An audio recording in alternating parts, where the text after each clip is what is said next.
Alamin naman natin ang ilan pang mga naging kaganapan sa mundo ng international sports scene sa report ni teammate Justin Ilano.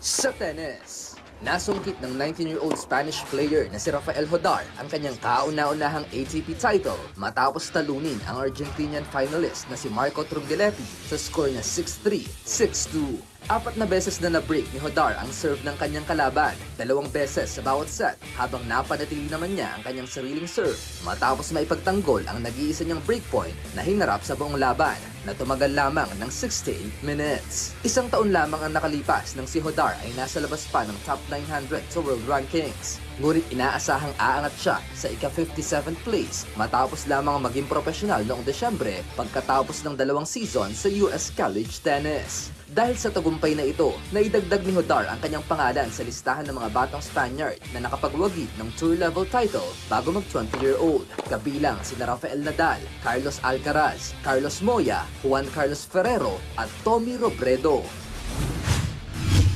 Sa balitang basketball, inanunsyo noong Lunes na inilipat ng Chicago Sky ang 2-time WNBA All-Star na si Angel Reese sa Atlanta Dream kapalit ng mga first-round draft picks sa 2027 at 2028.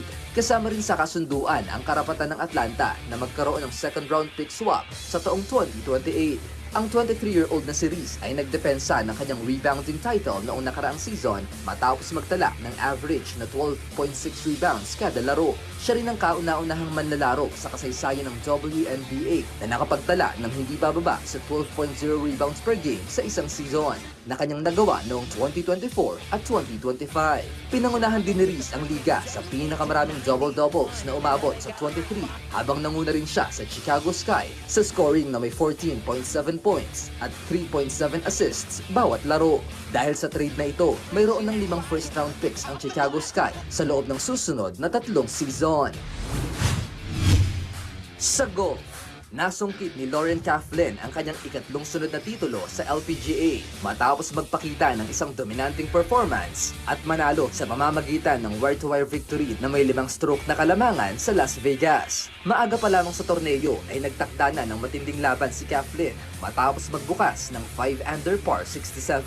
Dahil sa panalong ito, inaasahang aangat si Coughlin sa ika-8 pwesto sa Race to CME Globe Rankings. Ginamit ni Coughlin ang Pro V1 golf ball mula pa noong 2023 Women's Scottish Open kung saan lumipat siya mula sa dati niyang Pro V1 X model upang makamit ang mas kontroladong laban. Justin Ilano para sa Pambansang TV sa Bagong Pilipinas.